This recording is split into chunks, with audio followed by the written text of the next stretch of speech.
Sir నమస్తే sir. ప్రస్తుతం ఇండ్ల గణన అండ్ జనాభా గణన కూడా జరుగుతుంది సార్. పినపాక మండలంలో ప్రత్యేకంగా దీన్ని ఎంపిక చేశారు సార్. దేశవ్యాప్తంగా 3 ప్రాంతాలు ఇది ఒకటి. పినపాక మండలం ఎలా జరుగుతుంది సార్ ట్రైనింగ్ అనేది? యాక్చువల్గా మనకి సెన్సస్ 2027లో భాగంగా మనం ప్రీ టెస్ట్కి మన రాష్ట్రంలో 2 రూరల్ ఒక అర్బన్ ప్రాంతాన్ని ఎన్నిక చేయడం జరిగింది. అందులో పినపాక మండలంలో 7 రెవెన్యూ గ్రామాలు సెలెక్ట్ చేయడం జరిగింది. ఆ 7 రెవెన్యూ గ్రామాలకు గాను ఈ 2, 3, 4 రోజుల్లో మన శిక్షణా తరగతులు నిర్వహించడం జరిగింది. ఈ శిక్షణా తరగతులు లాస్ట్ 2 రోజులు చాలా బాగా జరిగింది. అన్ని సెషన్స్ కంప్లీట్ చేసాం. ఎన్యూమరేటర్స్ సూపర్వైజర్స్గా మన కన్సర్న్ విలేజెస్లోని టీచర్లనే తీసుకోవడం జరిగింది. సో వాళ్ళ శిక్షణా తరగతులు సక్సెస్ఫుల్గా కంప్లీట్ చేసాం. అందరూ కూడా అంటే ఈసారి మనం ఇంతకుముందు కన్నా భిన్నంగా ఈసారి మొత్తం అంతా డిజిటల్ మోడ్లోనే కండక్ట్ చేయడం జరుగుతుంది.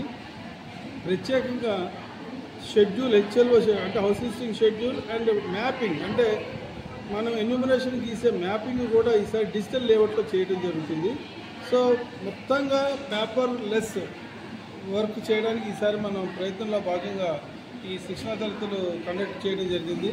సో సక్సెస్ ఈరోజు మధ్యాహ్నం ఈ ఫీడ్బ్యాక్ సెక్షన్ ఒకటి కంప్లీట్ చేసి మనం యాక్చువల్ షెడ్యూల్ వచ్చి 10 నుంచి 14 వరకు ఈ ఎన్యూమరేటర్స్ అండ్ టీచర్స్ వాళ్ళకి ఇచ్చిన ఏరియాలో తిరిగి లేఅవుట్ మ్యాప్ని క్రియేట్ చేసుకుంటారు. 15వ తారీఖు నవంబర్ 15 నుంచి 30 వరకు యాక్చువల్ సర్వే కార్యక్రమం జరుగుతుంది. ఇదే విధంగా ఈసారి సెల్ఫ్ ఎన్యూమరేషన్ అనే కార్యక్రమాన్ని కూడా ప్రవేశపెట్టడం జరిగింది. అంటే ఏంటంటే ఎవరైనా వాళ్ళగా ఎన్యూమరేట్ చేయదలుచుకుంటే వాళ్ళకు ఒక లింక్ ఇవ్వడం జరిగింది. అది ఈ నెల 1 నుంచి 7 మధ్యలో ఏదైతే ఎంపిక చేసిన గ్రామాల్లో వాళ్ళు సెల్ఫ్ ఎన్యూమరేషన్ చేసుకోవాలనుకుంటే ఆ యాప్ను ఓపెన్ చేసి ఆ ఎన్యూమరేషన్ చేసుకుంటే వాళ్ళకి ఒక ఐడి నెంబర్ జనరేట్ అవుతుంది.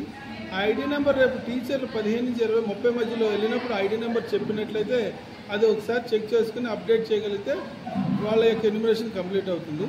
సో ఈ విధంగా కార్యక్రమం కండక్ట్ చేయడానికి గవర్నమెంట్ ఆఫ్ ఇండియా డిసైడ్ చేసింది. ఇప్పుడు ఓన్లీ ఇల్లు అనేది జీపీఎస్ మ్యాపింగ్ తీసుకుంటారు సార్. దీంట్లో మన ఇల్లు అన్నది కాబట్టి కూడా మనం ఈసారి హెచ్ఎల్ఓ ప్రతి సెన్సస్కి 2 భాగాలు ఉంటాయి. ఫస్ట్ పేజ్లో హెచ్ఎల్ఓ, సెకండ్ పేజ్లో పాపులేషన్ ఎన్యూమరేషన్ ఉంటారు. సో మనం 2026లో హెచ్ఎల్ఓ, 2027లో పాపులేషన్ ఎన్యూమరేషన్ చేస్తాము. ఇందులో హెచ్ఎల్ఓ భాగంగా ప్రీ టెస్ట్ హెచ్ఎల్ఓ మాత్రమే ప్రజెంట్ చేస్తున్నాము. ఇక్కడ ఓన్లీ ఇండ్ల గణన మాత్రమే తీసుకుంటాం.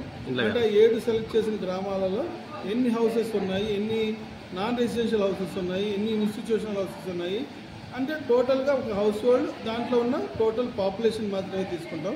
ఇండివిజువల్గా మనం ఇప్పుడు తీసుకుంటాం, పీఈలో తీసుకుంటాం, పాపులేషన్ యూనిట్స్లో తీసుకుంటాం. రెంటెడ్ వాళ్ళు కూడా దీంట్లో ఉంటారు. అందరు house holds irrespective of pucca house, kachcha house or not like that. Any structure treated as house hold or house census house. ఇప్పుడు గ్రామాల్లోకి వీళ్ళు వెళ్ళినప్పుడు సార్ వాళ్ళు ఎటువంటి లెక్కలో ఏ ఆధారం చూపించాల్సి వస్తుంది? వాళ్ళకి మనం ఐడి కార్డు కూడా ఇష్యూ చేస్తాం. ఛార్జ్ ఆఫీస్ నుంచి ఒక ఐడెంటిటీ కార్డు, వాళ్ళకి అపాయింట్మెంట్ ఆర్డర్ ఇష్యూ చేస్తాము. దాన్ని బేస్ చేసుకుని వాళ్ళు అక్కడ ఫీల్డ్లో మన ఎంప్లాయీస్ కాదు సార్. ఇప్పుడు మీరు మా ఇంటికి వచ్చారనుకుందాం, నేను మీకు వివరాలు ఇవ్వాలి. అప్పుడు మేము ఏం ఆధారాలు మేము మా దగ్గర పెట్టుకోవాలి? మీ నుంచి మనం హెచ్ఎల్ఓలో జనరల్గా మనం బేసిక్గా వాళ్ళ యొక్క ఇంటి పరిస్థితులు అంటే స్ట్రక్చర్స్ ఎలా ఉన్నాయి, వాళ్ళకి ఏ ఎమ్యూనిటీస్ అందుబాటులో ఉన్నాయి అంటే వాటరు, మరుగుదొడ్డి, డ్రైనేజీ, విద్యుత్ శక్తి, current, gas connections like that. And also వాళ్ళ యొక్క ఎమ్యూనిటీస్తో కాకుండా అసెట్స్ అంటే వాళ్ళకి ఏమైనా వెహికల్స్ ఉన్నాయా, ల్యాప్టాప్ ఉందా, కార్ ఉందా, ఇలాంటి విషయాలు కూడా మనం అడగటం జరిగింది. ఎలాంటి ఆధార్ కార్డులు మనకు అవసరం లేదు, అవసరం లేదు. వాళ్ళు రెస్పాండెంట్స్ వెర్షన్ ఏదైతే మనకు చెప్పారో అదే మన ఎన్యూమరేటర్స్ రికార్డ్ చేయాలి తప్ప మనం ఎలాంటి రికార్డ్స్ ప్రూఫ్ వ్యక్తిగతంగా వాళ్ళు మీరు ఏం అడగారు అంటే వీళ్ళు చెప్పిన మాత్రమే మీరు సమాచారం సేకరిస్తారు. అంటే ఫార్మేట్ ఎన్ని ఫార్మేట్లో ఉంటుంది సార్ అప్లికేషన్? మనకి ఈ షెడ్యూల్ 34 క్వశ్చన్లతో రూపొందించబడింది. ఫస్ట్ 2-3 క్వశ్చన్లు వచ్చి వాళ్ళ building number like that. Next questions వచ్చి వాళ్ళ కుటుంబ యజమాని పేరు, వాళ్ళ ఇంట్లో ఉండే వాళ్ళు ఎంతమంది, ఆ ఇంటి స్థితిగతులు అంటే మంచి ఇల్లా పక్క ఇల్లా లైక్ దట్.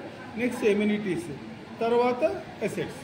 మీరు రెండో విషయం సార్, ఇప్పుడు మీరు గ్రామాల్లో చేస్తున్నారు, కొంతమంది ఎంప్లాయీస్గా వేరే ప్రాంతానికి వెళ్ళి ఉంటారు, వాళ్ళు ఇప్పుడు ఈ టైంలో చేయించుకోవాలా, అవసరం ఉందా లేదా? మనకి ఎప్పుడు కూడా జనాభా లెక్కలు ఏంటంటే ఈ రోజుకి ఎక్కడ ఉంటారో వాళ్ళని అక్కడ గణన చేస్తాం.